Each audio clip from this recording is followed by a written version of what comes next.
Black woman. Beautiful, powerful, resilient female of African descent with skin kissed by the sun. Conversation. A talk, especially an informal one between two or more people in which news and ideas are exchanged. We love being black women. Black women are ambitious. Black women are confident. Black women are diligent. We are tenacious. We walk out of our houses put together. We are many shades and personalities of fabulous. But we as black women don't talk about our dilemmas, current events, and what's going on every day that affects us. So, we created this podcast as a way to laugh together, cry together, and have an open conversation about life as black women. Oh, that's deep. Black Women Conversations.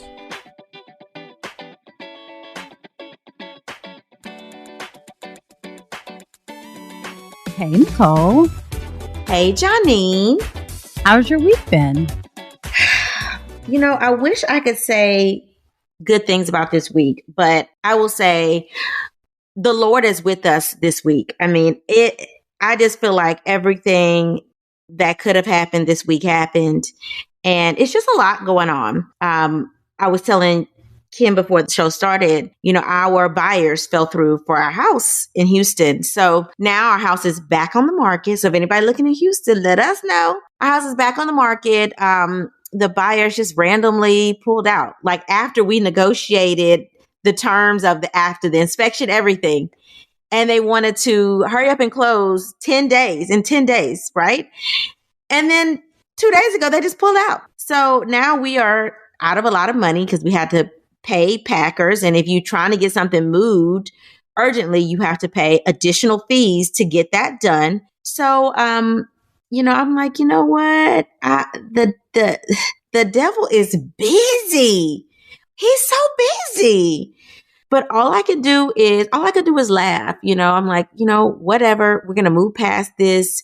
It's going to be okay. Something better will come. So we're trying to stay positive, but this week was definitely trying. And my husband is sick. My kid is sick. And our house is sick again. You know, when your kid is in school, everybody is always sick. You know, James is having nosebleeds and, you know, using Afrin spray like it's going out of style and calling the ENT. It's just been a lot. So y'all pray our strength. Lord, girl. That's a lot that's going on. But here's the thing. I think that these are the times where you realize that something good is on the horizon because all of the craziness is going on. So just hang in there. We hanging in, girl. So how has your week been? It was busy. It was eventful. It was stressful, but it was good. And I will say it's good because I actually got to meet Kendra from Business of the Beat podcast. Kendra was in New York for a conference I think she was speaking at, and Ken went up to go record her podcast. So kind of I was there to kind of keep him awake while he was driving, and then kind of I was there because I thought it would be fun to go to New York, and I can work remotely on Mondays. So we went to New York, and it was a great time. She is so sweet. Like everything that you hear of her on the podcast is exactly who she is in person. So she's amazing. So if you all don't listen or have not subscribed to the Business of the Beat podcast, please make sure that you do. She has some amazing guests and she's just an amazing person. So that was fun, but I don't know. I stayed awake on the way up to New York, but on the way home, I was not the person to help Ken stay awake, but I tried, but I was asleep. Y'all, I was knocked out of sleep, but I have been able to get a little bit of rest this week. Things are still busy, but I do see an end on the horizon. So also I got to see one of my friends. We had at my job, we had an event, and one of my friends who was a Howard alum, she came down. So I'm not sure if she wants me to mention her name on the podcast. So I'm not going to, but you know who you are. I haven't seen you since Essence Festival, like 2019, I feel like. So it's been eventful. I've gotten to see and reconnect and connect with some people. So it's been a great week. Now I'm dog tired. I will tell you that. But I think that it's been an eventful and productive week. You know, to me, that's the best kind of tired, right? Like after you've had a blast and you've been super productive all week, and then you realize, oh, wow, it's Sunday and I didn't get no rest this weekend. And I'm about to start my week again. Oh, yay. Right. But that's still the best kind of tired because you realize you've done a lot and you've gotten a lot done. And you just go into the week feeling like you've been productive. So nothing can shake you that week. So I am going to say that this week is going to be more relaxed for you, Janine, because the last week was just so busy. So this week, hopefully it'll slow down and you get to chill. And we're moving into November. Okay. So you only have a week left of this month. And then you said November was a slower month for you. We shall see. Okay. All right, friends of the podcast, we shall see.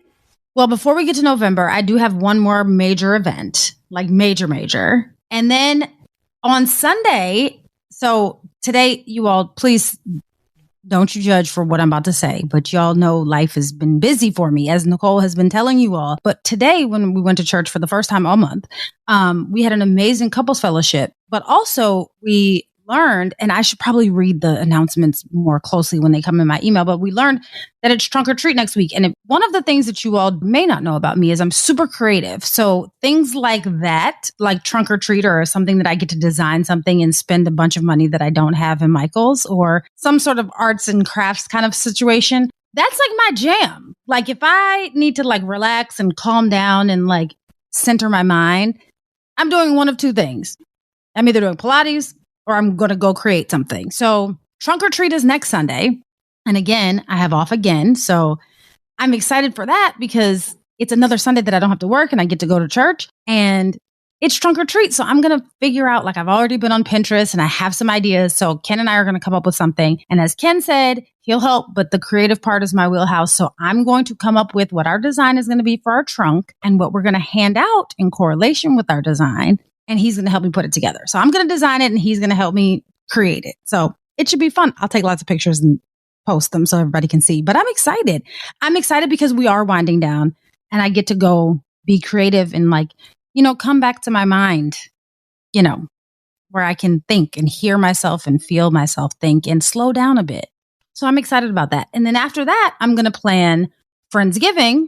Yeah. So I'm excited. But yes, I'm looking forward to the slowing down. Trunk or treat sounds like it's going to be amazing. I really wish you were in Atlanta because I don't have any inkling of anything to do for Harrison for Halloween. And for school, they're off that Monday. How dare they make Halloween a day off of school? Listen, I can't even get stuff together during the day. No, the child is off. So after they made us dress him up like 1,000 things the whole spirit week, and the Friday before, he had to be a superhero and a healthcare hero. Really? That's like literally 5 costumes I've gone through. Now I have to think of something else to dress him up as on Halloween. Why? Yeah, I don't know what I'm actually going to be. I might recycle my Where's Waldo costume, or I might make something. Like, I really enjoy those like couple costumes, but I know Ken is like, I already said I would help you with the trunk or treat, even though he didn't say this, but I can already feel it coming. And I know my husband, and he's probably going to be like, yeah, you're going to be on your own with this costume situation.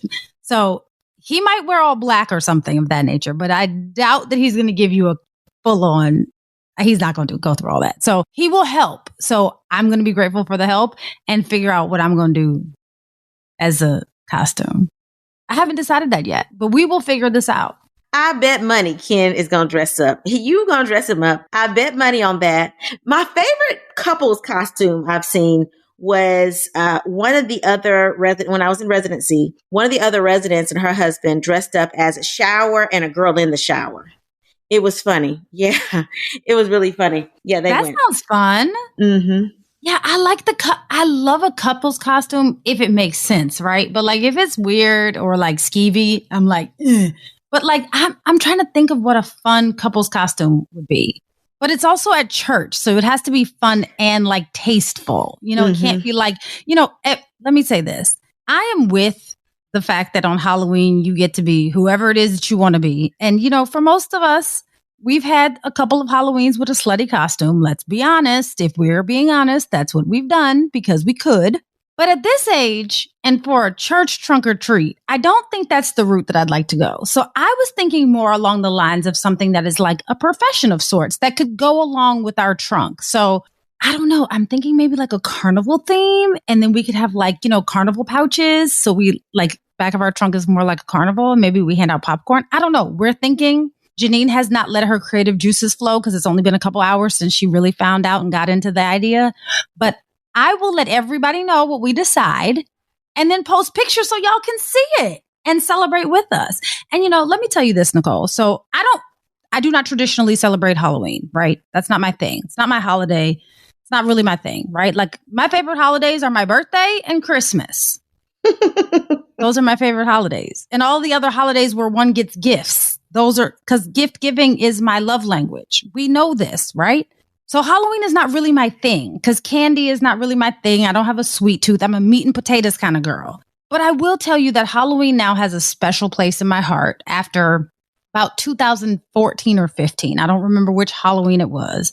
But that is the year, Nicole, that I was tipping the scales at 300 pounds and could not find a costume. And I had to work this particular Halloween. So I had to find something to wear, right? I could not find a costume to wear because everything in the Halloween surplus store, whatever the Halloween store is that pops up every year, was too small. Even the 3X costumes, Nicole. Now I'm a big girl. I'm 5'9", right? And at 5'9", 300 pounds doesn't look awful, but it's pretty bad, right? And I couldn't find a costume. I could not find a costume. And this is before I was aware that there were plus size costume stores, right? And that is the day that I realized, like, you got to do something about this because I was in my 20s and I realized that I was not healthy. Maybe I was just in my 30s. I don't know how old I was. I realized that I wasn't healthy. And that's when I decided to change my life and lose some weight. But yeah, that's why Halloween is important to me. Not because of the actual celebration of the day itself, because I don't really celebrate Halloween, honestly. But it was a life-changing moment for me back in, I feel like it was 2014. I don't know. But I'll post pictures so people can see. I had to makeshift some leggings and a neon worker shirt out of Walmart. I'll never forget this. I was super embarrassed. I wanted to cry in the middle of Walmart, right? But I got through it. And I promised myself that if I got through that Halloween, I would never be in that situation ever again. And I'm not saying nothing, not to knock anyone who's, tipping the scales. It's just me. For me and my health and my comfortability, I couldn't do that. So it was life-changing for me. So that's why I like Halloween. I'm glad that you had a productive week, Janine. And I hope our listeners, had a productive week as well. Did y'all have a productive week? Y'all don't ever tell us. Y'all respond to what we're asking you. You respond. You inbox us. We appreciate it. We do. We got an amazing inbox. I think we should share it. We'll share the inbox that we got this week. You all talk back to us, and we really do appreciate it because that's what gives us life and energy to keep doing this every week. Tell us how your week has been. Email us. Send us messages. Rate, review, subscribe. You all, when you rate, review, and subscribe, it helps other people see us so you can talk to us and your friends about the podcast. Rate, review, and subscribe and share. We can't tell you how much you can share us. We don't mind. We promise. Share everything we said. Even the bad stuff. You can share that too. We're not mad. So, Janine, what's on our timeline this week? Nicole, today we're going to talk about something that we all know, something that we sometimes talk about, but rarely fully discuss, and that's relationships and finances. Now, we all know finances are a huge part of relationships, especially, Nicole, for our generation. I mean, we've been through some of the worst economic crises of pretty much American history. Honestly, right? We've been through a recession, about to go through another one. We've been through a pandemic. We went through the bailout. We went through the predatory loans. We went through, you name the financial hardship, and our generation has experienced it. Our generation is the first generation that you can go to college, get a good job, and still be flat broke. Our generation is pretty bad off. There's articles and stories about it all the time. Now, it kind of has us making decisions about our partners and our future with earning potential and finances in mind. When we're deciding who we're going to spend the rest of our lives with, or at least even a portion of our lives with, we want to know how much money they're going to make. I feel like it's because we are trying to avoid the uncertainty because we've had so much of it in our life, but it's very different. So we kind of like focus on finances rather than focusing on love like our ancestors. I'm going to say ancestors because I don't know about our parents and our grandparents, but, focusing on love the way that, one would think is what you focus on when you're trying to select a partner. So, Nicole, as you know, because we've talked about this and we've talked about actually having an episode on this, and I think we might should. There's sugar babies galore out here. Let's be honest. There's sugar babies galore. It's a woman that's posting her Cash App that men are sliding in her DM and asking for her Cash App. People are exchanging Cash App, Venmo, bank account information, ACH, wire transfer, however you going to get the money. They're exchanging that information. And the reason why is because most women are very clear about what their expectations are for their partner, right? They're quite clear about the fact that their partner has to make what they're making, if not more, and be bringing that to the table. And some of these women are out here saying they don't want to work. Now, I wish I could be one of those women, but my husband has been very clear that I'm not going to drive him insane, so I'm going to work. But I'm saying this because there are a lot of women who are out here not working and just out here being the prize, right? And the man or their significant other, some of them are not men, are taking care of them because that's what they require. Part of the reason why I think some of this is happening, because fortunately or unfortunately, depending on how you look at the situation, women who, like us, Nicole, are go-getters and are out here making the bacon, cooking the bacon, serving the bacon up, delivering the bacon. We're of a generation that we don't need our partner to kind of supplement our income. We either want you to take these worries and stresses and strains, these financial woes away from us and take on the responsibility, or you know what? We just out here going to do it ourselves. Because at this point, if you kind of just here to supplement, we can just do what we're doing on our own. We don't need your supplementation. We either need you to take all of it, or we need you to sit over there by yourself because we can be good on our own. Now, I said that's good or not good, depending on how you look at it. The men of our generation have kind of been taught to make the money and the women will come, right? So no matter how raggedy, immature, or broken they may be, they have come to the resolve that if they make the money, they can be raggedy, they can be cheating, they can be raggedy looking, they can be immature and broken, like to pieces, with no real clear-cut way of how to get back together. But as long as they make money, women will come. And that's true to a certain extent. But we are out here making our own money. So some of us, Nicole, like you and I, and probably majority of the people who listen to our podcast, y'all, we're out here making our own money. So we don't need your raggedy. We don't need your broken. We don't need your raggedy looking. We don't need your immaturity. We don't need any of that. Keep your money and your problems over there. But there are also some women, men too, that put up with some stuff that they probably shouldn't or don't have to put up with because they're kept. Now, you and I, Nicole, we're not putting up with the same nonsense that our grandmothers and great-grandmothers put up with. We're not doing it because the headaches that come along with the paycheck are not worth it. And that same paycheck, if we spent less time on the headaches that comes along with the man with the paycheck, we can make that same money on our own. So we don't need to put up with your nonsense. Now, not saying that our grandmothers and great-grandmothers shouldn't have put up with it, but what we're saying is we are in a different generation and we're not about to deal with your trash to get your treasures. We're not. We are just not. We are in a generation of realness and we're in a generation of what's fair is fair. And we're really just not here for this shit. Let's be honest. So something that came across our timeline reconfirmed this for me.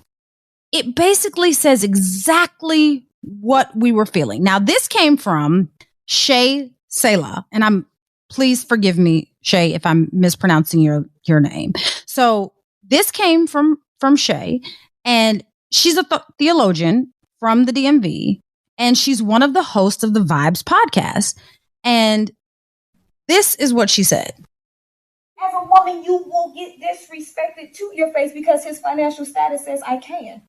So my thing is, if you coming home to me at night and only me, baby, I'll take you broke. I'll take you broke. Because I've been broke in by millionaires. Come on now. Now, Nicole, that hit home for me, right? It hit home for me because it was real first. But I have friends who have, and honestly, I'm not even going to say I have friends who have, because I do have friends who have, but I have also been in situations where I've overlooked some things, some red flags, to be very honest, for some men, because the gifts were nice, the trips were nice, the dates were nice, the bags were nice, the red bottoms were nice. But I knew the relationship wasn't going anywhere because I was playing on a team. And by a team, I mean, I was playing on a team for a sport called love that's supposed to be a one-on-one sport. And I knew it. I knew it, but I didn't care because the gifts and the bags and the trips, and I could have whatever it is that I wanted. Now, when you're young and you aren't really going anywhere with a relationship, that works. But when you're really trying to settle down and be with someone, I don't care how much money you throw at me. I'm not overlooking your red flags, and I'm not overlooking it because at some point I'm going to realize that the discomfort that I'm feeling is not worth the trips, the bags, the money, the dates. It's not worth any of it, right? There's something comforting. I will say this. There's something comforting about knowing that you never have to want for anything. That if I say that, oh, I like this, that it will show up. Magically, it appears like a genie, like whoop, my every wish is your command, right? Because when men have money, let's be honest, they will throw it at you. As long as you're doing what they want you to do and you're there for them when they want you to be there for them, they will throw their money at you, right? Even if you're not in a relationship, sometimes just to get your attention, they will throw their money at you. And there's something comforting about knowing that you never have to want for anything. But you know what's more comforting, Nicole? Knowing that your partner is yours and yours only, and walking in a room and knowing that 15 other people in the room have not slept with your partner. It's comforting not having to wonder how many people have been intimate with your partner, and knowing that your partner is coming home to you at night and not bringing you anything that they didn't leave the house with.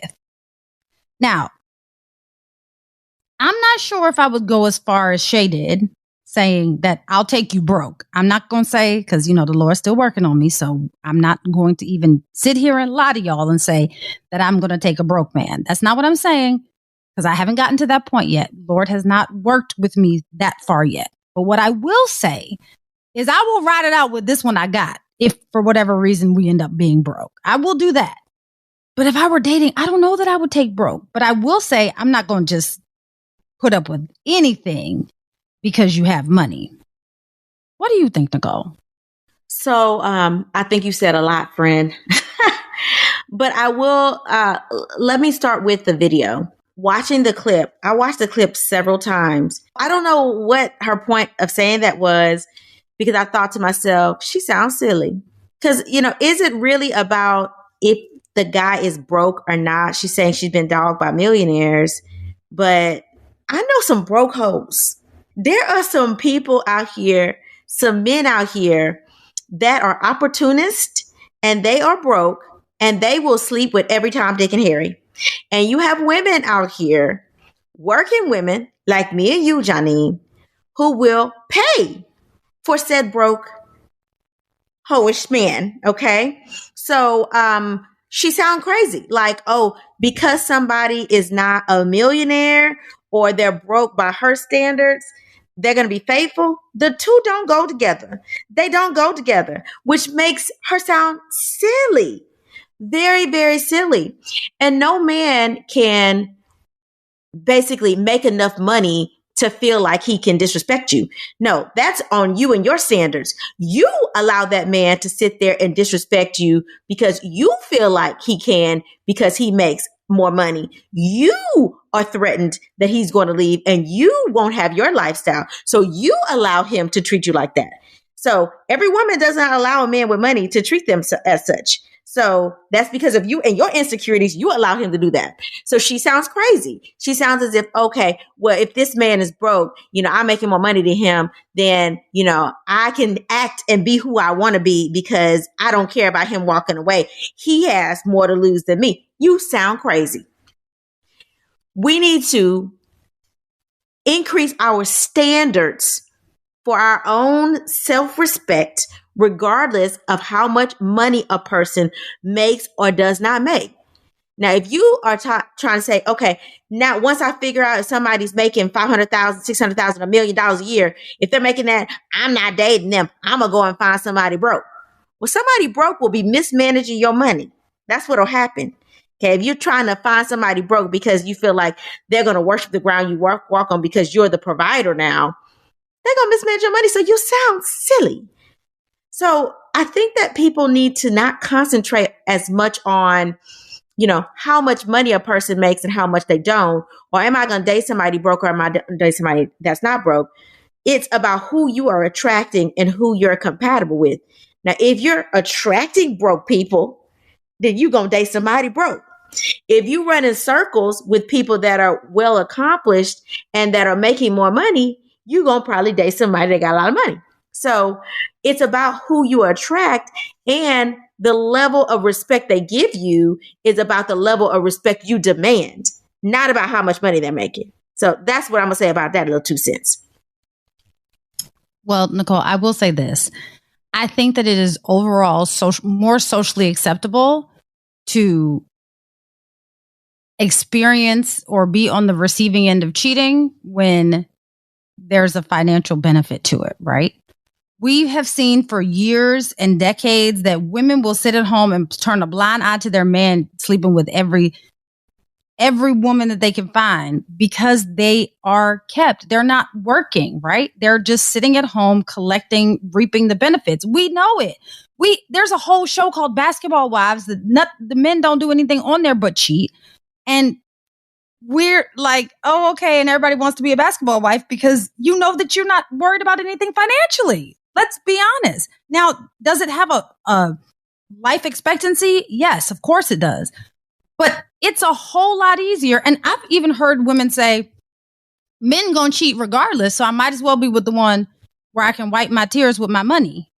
And I'm not mad at it, right? It's just a different choice in lifestyle, right? But I also like to think that it's probably a little bit different because a man that has a bunch of money has access to anything, right? Has access to any woman, has access to any opportunity. He can just fly out, go spend money on a hotel. He has access. Whereas a man that doesn't have money, he doesn't have as much access. Now, does that mean that he's not going to cheat? No. I think it's silly to think that a broke man isn't going to cheat, right? Because some of the best comes from the brokest men. Let's be honest. Because that's all they got to offer. Did I lie? I'm so mad that you even went there. It's true, though, Nicole. We all know the woman that gets, as I call it, by a man that we're like, you are punching below your weight class. Why are you with him? And we know that she's with him because she is getting the good loving. That's the only reason, because he can perfect that, because that's all he has to offer. Am I lying? There's something to be said about companionship. There's something to be said about compatibility. There's something to be said about chemistry. Now, I think that sometimes someone could be with someone that makes less than them, significantly less, because of those things that I just described. But let me say this.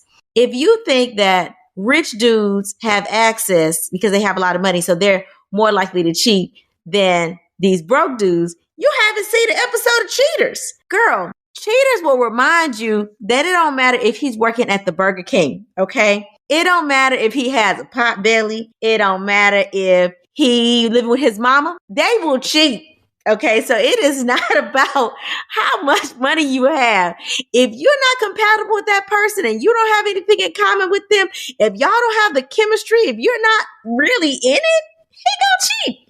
I mean, I look at Cheaters and I'll be like, this dude cheated? Dang. In her car too? Ooh. And broke. Yeah, I don't think I was necessarily saying that rich men cheat more because they have access to cheat more.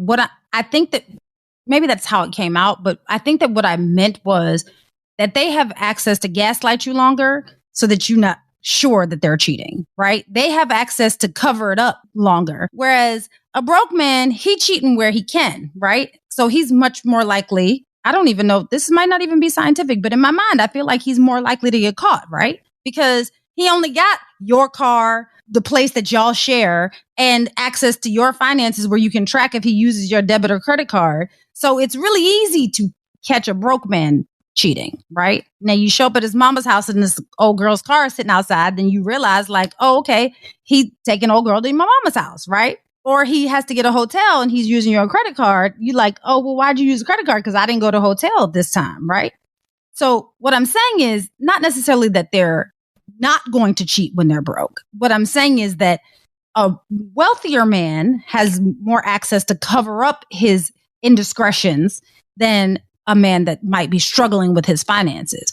But I will stand by the fact that I do believe that men that are broke, I will just say people that are broke, tend to perfect the things that they have. And I would venture to say that they give you better loving because that's what they are. Look, that's all you holding on to. So they have to be good at it. All I'm saying. And Nicole, you and I both know because we have friends that are like this. We're looking at them like, girl, why are you with this dude? He looked like he was chewing on rocks. Why are you with him? I cannot with you. But they stay because the loving is good though, Nicole. And you know I'm right. You know that I'm right. You know I'm right. I mean, not for nothing. Let's do this on a grander scale. You think that Beyonce would be with Jay-Z if he had a whole bunch of money? Well, I think there has to be something said because, Beyonce has so much money that she don't need him. We got to be reminded of that. She don't need him. So I think that she really does love him. Now, I don't even want to get into does Beyonce really love Jay-Z or is she there because together they billionaires? No, I'm not going to go there. But I do think that she does love him because otherwise she'd have walked away because she does not need him. She wants him. I can only speculate. So, Nicole, I'm not saying that Beyonce doesn't love Jay-Z. I believe that she does love him because I feel like you would have to love him to stay through all of the things that they've been through, the speculations, the cheating, they go through a lot just because they're in the public eye, right? But what I'm saying is, would she have given him, now granted, I will say that Jay-Z is one charismatic dude. I will say that. The charisma outshines everything else. I will say that. But I will also say that I don't think that those two would have come together as one if he was not wealthy. I will tell you that. I think that a lot of this has to do with finances and what you're setting up your next generation to be. And I will tell you this. I'm not a gold digger by any stretch of the imagination, nor do I think that it's wrong to be a gold digger because do what you want, do what works for you, right? But what I will say is life is a whole lot easier when you're not worrying about getting your bills paid, where your next meal is coming from. I just realized that money makes the world go round. And while I don't love it and I'm not going to covet it, I will say that it makes life easier. So I don't know if I'm with her with the broke thing. I might have to overlook some red flags. I'll be honest. I'm not with the broke. I can't. We don't have to make the same amount of money, but broke? I mean, when you say broke, that's a strong word to me. You got to have some type of work ethic behind you. You got to be doing something, in my opinion. That's just me. To each his own. And for my friends that are with people and they are getting, as you said, Janine, good loving. Hey, if you like it, I love it. Okay. It's just not for me. Not right now, anyway. Let me say this. Maybe I'll make so much money one day that none of that will matter. And I'll be like, you can stay home, baby. But right now, no, there's just too many things I want to do. So, it's a no for me. But I mean, everybody is different with that. I think that if I was single and making a lot of money, I would be okay with it. But we're not about to be in this together. We're supposed to be a partnership. And if we're partners, I don't need you to just be consuming my money. I need you to help me build this empire. But if we just dating, like God forbid something happened to my husband, if we're just dating, then we can date forever and you can do whatever it is that you want, because whatever I want to do, I will pay for it. But at some point, I'm going to trade you in for somebody else because, at that point, you're just an accessory and I can just trade you in like some shoes or a bag. I just trade you in as an accessory because that's how I would feel. Oh, wow, Johnny. Look, I told y'all God is still working on me. I didn't say I was perfect. Pray for her. I'm just honest. All I can say. Pray for her, y'all. Anyway, Janine, so are you ready to talk through some of these letters that our listeners sent? Let's do it. So our first letter reads, Nicole and Janine, as a professional woman, I find it hard to date. My best friend, who is a man, says guys are probably intimidated by how outspoken and driven I am. He says that guys need to feel wanted and that might be an issue for me because I technically don't need a man. But ladies, I want a man. So I tried to step out of the box and meet guys I would ordinarily not cross paths with. One of my coworkers introduced me to her cousin during a holiday party. It was looking good and asked me for my number. So I said, what the heck? And gave it to him. He is a teacher, so his hours were a bit lighter than mine as a patent attorney. So at first, he would cater to me. He would bring me lunch to the office or have dinner ready when I got home. He would rub my bath water, give me massages, literally spoil me. He proposed within 8 months of us dating. Over the summer, he traveled to meetings with me. Now he says he doesn't want to go back to work full time. He'd rather spend time with me. That's thoughtful and all, but I don't know if I want to marry someone who completely depends on me financially. I like when he's around, but what if I end up feeling smothered? I'm happy right now. So am I overthinking this? Please help, Brenda. Brenda, let me tell you, and I will tell you this from personal experience. I've actually been in your shoes before. My ex, who will remain nameless, proposed to me. Proposed to me with a ring that he spent my money on. And he also, after proposing, decided that he wanted to be a stay-at-home something. Because I would say a stay-at-home, maybe I'd just say a stay-at-home boy, because I'm not going to call him a man, because that wasn't it. He wanted to be a stay-at-home, because we didn't have no kids. I didn't even have a dog at the time. So I don't know what he was thinking. But I will tell you this. I hear you, and I hear in the letter that you kind of are trying to figure this out because you're feeling a connection here, right? But if you have a mind that's anywhere close to how my mind is, this is going to be very short-lived. You're going to be okay with it for a while, and then you're going to start feeling like you are being used or taken for granted or taken advantage of, because it seems like the bait and switch. He was doing things and showering you with gifts, and then he proposes. So he's like, I'm going to buy this cow. I don't want the milk for free, but then I'm going to turn around and not make as much money as I made before. So I'm not going to be able to do the showering of the gifts and giving you the things that I started this out as, right? This is what we say is he gave you his representative. And after he gave you his representative, he then showed you exactly what he wanted. I would give it some time. And he doesn't want to go back to work full time.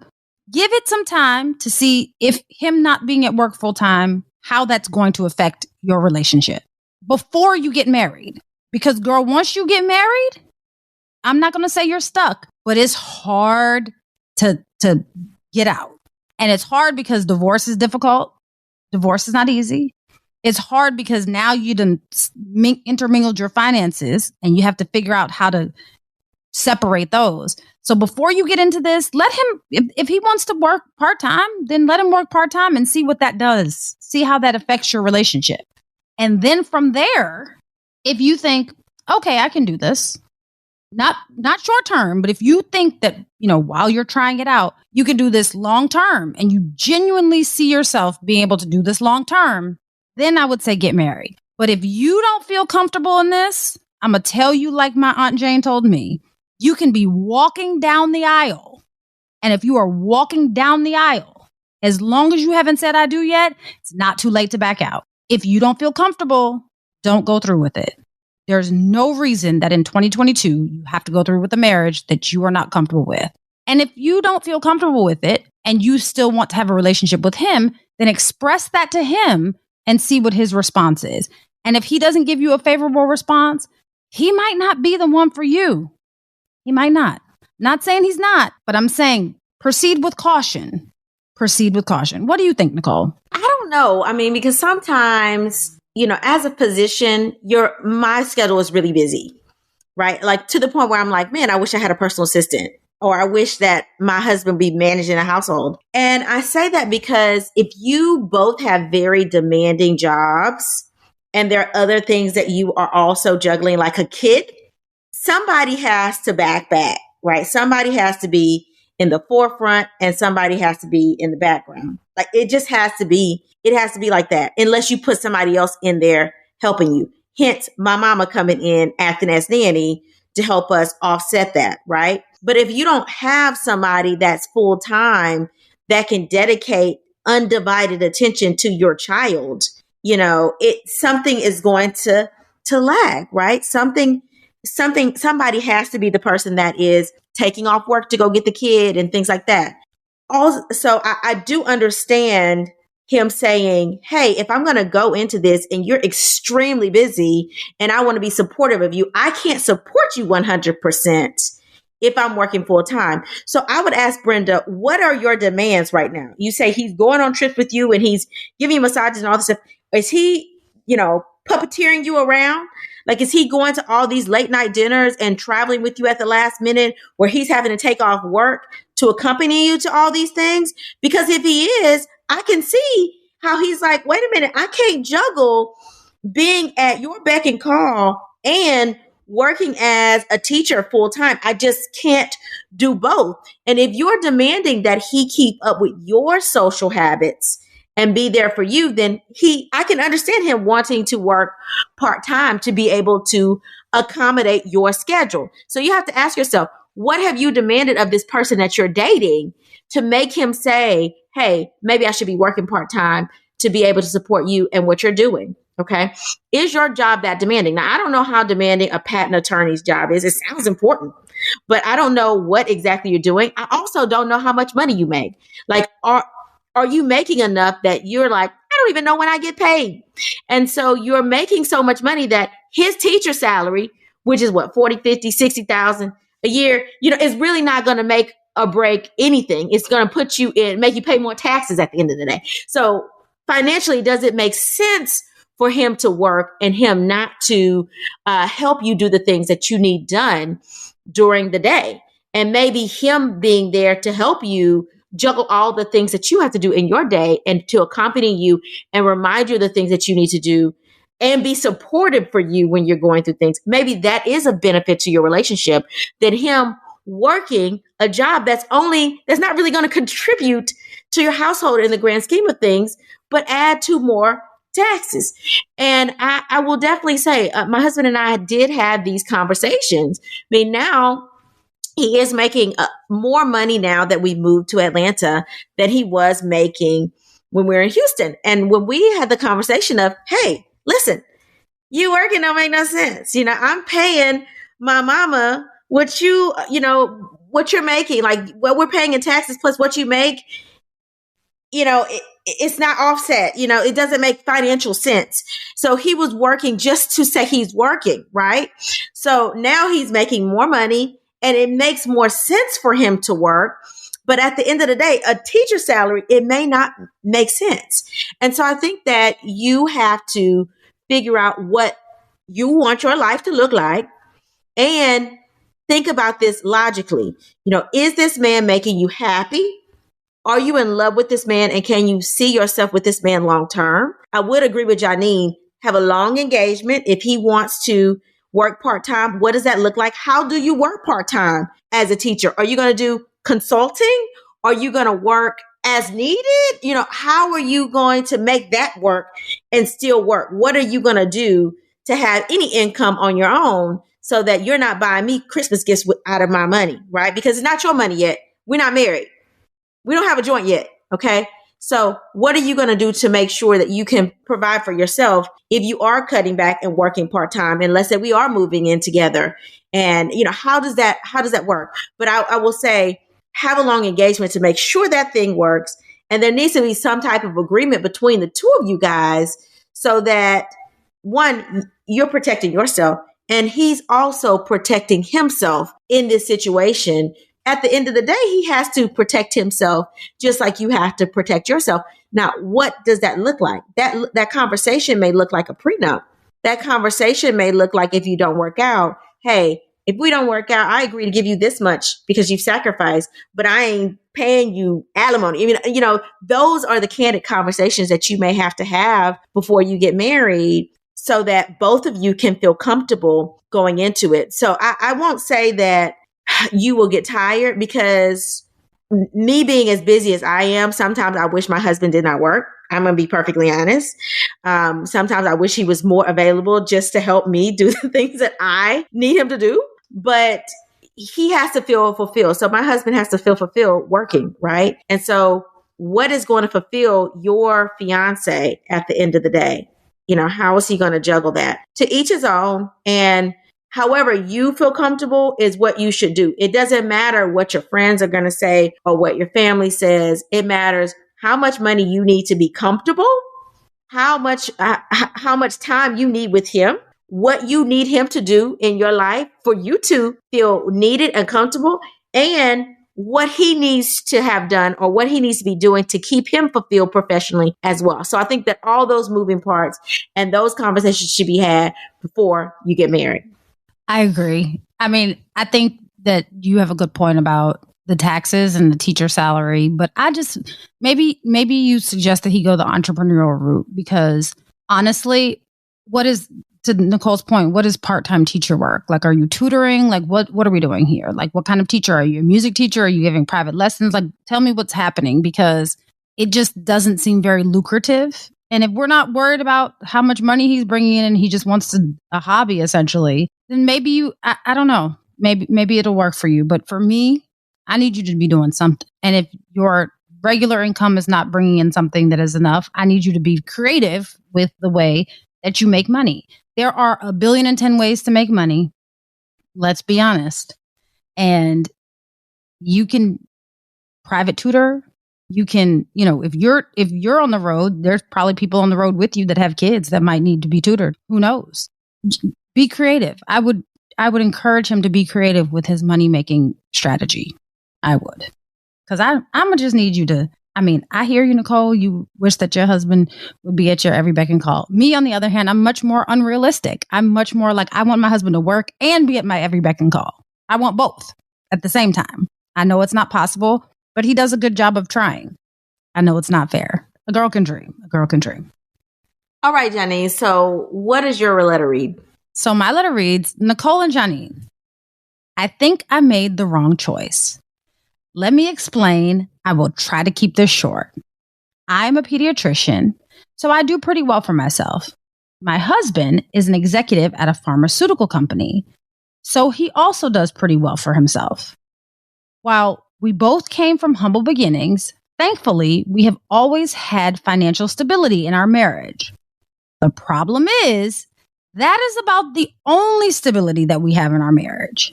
You see, my husband and I rarely have sex. With each other, at least. Yes, I'm saying with each other because my husband has had multiple affairs throughout our 10 years of marriage. He is always apologetic when he gets caught, but he doesn't stop cheating. When I bring it up to him, he almost always gets frustrated and says, the bills are paid, right? Then dismisses his infidelity because we are, quote, financially sound. His dismissiveness has frustrated me to the point that I've started to reconnect with a high school crush. He and I have chemistry, but we've never explored it, mainly because when he wanted to be with me, I curbed him because he was, quote unquote, a blue collar worker. He's an automotive mechanic, so that we're clear. Now that I find myself home alone with many lonely nights, He and I communicate way more than I think is safe. I have a bad day. My husband does something I don't like.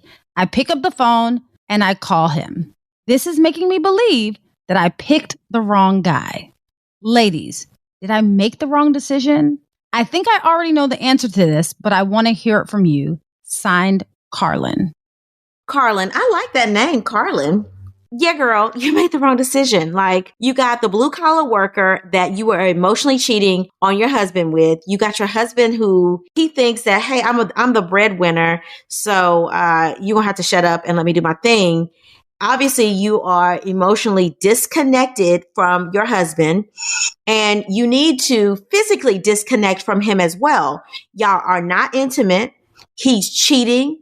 He may bring you back something home. Girl, you're a pediatrician. You don't need him. Leave him. You need to, one, go ahead and have a sensible conversation with your attorney.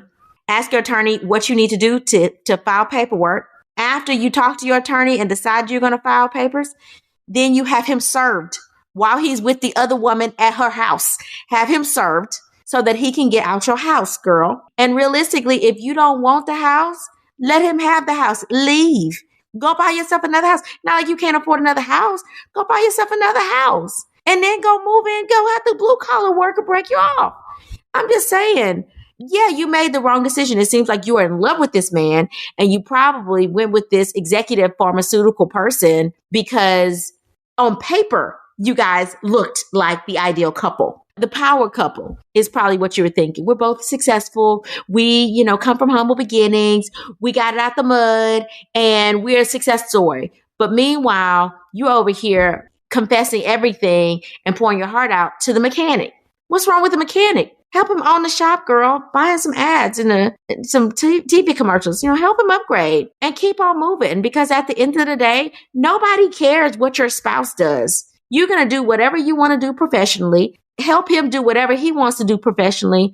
And then you come home at the end of the day and you with someone you love. That is the most important thing. It's not about looks. It's not about how everything is perceived. It's about what makes you happy. And obviously, what makes you happy is this mechanic. So go and let him give you a tune-up. Go ahead. Let him tune you up. Okay, not a tune-up though, Nicole. Okay, so look, I'm with everything that Nicole said. We're not about to sit here and differentiate between blue collar and white collar. The only differentiation is that one potentially has a ton of student loans and the other one has no student loans because he went to ITT Tech or whatever, one of those schools, right? And I'm not, no shade to either person, right? But what I am saying is this is not like back in the day where blue collar kind of implied that you are not educated or you don't, everyone has information at their fingertips today. So you cannot say that someone is not smarter, not more educated. You can't make that assumption, right? I'm with Nicole. Take the blue collar man that wants you and seemingly only you, take him, get rid of this husband as an executive that is excusing his 10 years of infidelity. 10 years, girl, you better than me because he would be 6 feet under. 10 years of infidelity, talking about I'm dismissing it because the bills are paid. The bills can be paid in your grave too. That's a one-time payment, dude. One time. Now, I'm not suggesting that you harm your husband, so please don't take it like that. But I am saying that we don't have to put up with this. We don't. Not, especially not you said he was apologetic, so an apologetic, but not really apologetic, excuse-making, dismissive husband. Like, no, you want to be with these women, go ahead and be with them. Give me the half that I'm owed. Hope you didn't sign a prenup, but give me the half that I'm owed and be done with you. And then use his money to go be with this blue collar man. And like Nicole said, build him up, get him his own business. Who knows? He might be the next AutoZone owner. We don't know this. You can build him up to be whatever it is that he has the potential to be. Now, you can't make a man something, but if he has the potential to be an entrepreneur and do well for himself, girl, are we more concerned about the money at this point, or are we more concerned about the one that's faithful and loves you and isn't dismissive? You said you're doing well for yourself. You're a pediatrician. So do we really need him to make this money? And if you need him to make this money, which it sounds like he probably makes decent money. If you need him to make this money, then see, like Nicole said, see how you can build up that auto mechanic business that he has. Because what we don't need is a man that's cheating on us. All right, Janine. So what did you learn new this week? We all know that a much larger percentage of women, just women in general, not black women, not white women, just women in general, are becoming the primary breadwinners in their households. Now, while this is 100% true, there's a much larger percentage of women who are breadwinners in their household than there were even in the 80s. So even 30 some years ago, right? It's still a struggle for relationships when women are the breadwinners. So there's a website called Clever Girl Finances, and it actually has some tips. There are 5 relationship tips for proud female breadwinners. And this actually came out in April of this year. So we are going to go through these tips. There's only 5. Number 1 is don't apologize for earning more, but don't allow it to cause conflicts in your marriage either. You don't have to apologize for your success. But also, I would say that that's saying don't flaunt it in your husband's face either, or your partner's face. Don't be a dictator. Instead, consider how you would want to be treated if you were the one that was making less money. Number 3, communicate, communicate, communicate. I think that sometimes, Nicole, and I think that I'm guilty of this as well, even though I'm not the primary breadwinner in my household, but sometimes when we make a good coin, we don't want to hear what somebody else has to say. We just want to say what we want to say, but we can communicate. But remember, a vital part of communication is also listening. So remember that you all are in this equally, even if the finances aren't equal. So that's number 3. Number 4, be careful navigating jealousy. I think that that's something that we should just remind ourselves in general in relationships, right? At some point, jealousy is going to creep up. Just the nature of relationships, right? Someone has more, someone wants something. That's just how life works. So be careful when you're navigating jealousy. And then number 5 is teamwork makes the dream work. Remember that you are a team. It's not just you because you make more money. You know, we get mouthy when we make a coin, ladies. You know we do. It's a team. You and your partner are equal parts of this team and have equal say. 5 tips. I will post those tips. Nicole, what did you learn this week? So I learned that although folks talk about dating men who are broke, according to an Opportunity Insights study, men in poverty or who are from impoverished backgrounds are the least likely to be married by age 32. They ain't committing, y'all. They piping you down and they ain't committing. Okay. So you can go for broke if you want to, but that does not prove to be equal to a commitment. Okay. There you go. Everybody has their purpose in life. For some men, it's just to pipe you down, as Nicole said. Some men, that's just what they're here for. All I'm going to tell you, every man is not meant to build a future with. Let me be very clear. Even if it's good, it does not mean that you need to let him pipe you down, because that's how we get hooked, ladies. That's how we get soul ties, and then we end up with this broke dude who want to sit on our sofa and play our video games and wonder why we're frustrated and burnt out, because we don't have any help. That's all we need is some help. We're supposed to be helping them. Ain't that what the Bible say? Oh, we're not in Bible study again? That's not what we're talking about? Okay, come on, Nicole. All right, ladies. Are we ready for the motivational moment? Let's do it. Ladies, let's take money out of the situation for a bit. Be with the person who makes you happy, the one who makes you smile with just the thought of them, the one who thinks you're beautiful on your ugliest day, the one you can't wait to share all your secrets with. That's the one for you. The rest will fall in place. Until we meet again. Pray, work, slay. And show off your melanated excellence. Bye! Oh, That's Deep, Black Women Conversations is produced by Nicole Lee Plenty and Janine Brunson Johnson. Executive producer, Ken Johnson. Get the Oh, That's Deep Black Women Conversation podcast on Apple Podcasts, Spotify, Stitcher, Google Podcasts, or where you get your podcasts. Please subscribe and rate us. You can follow Oh, That's Deep Black Women Conversations on IG at Oh, That's Deep BWC. Oh, That's Deep Black Women Conversations is a Mean Old Lion Media production.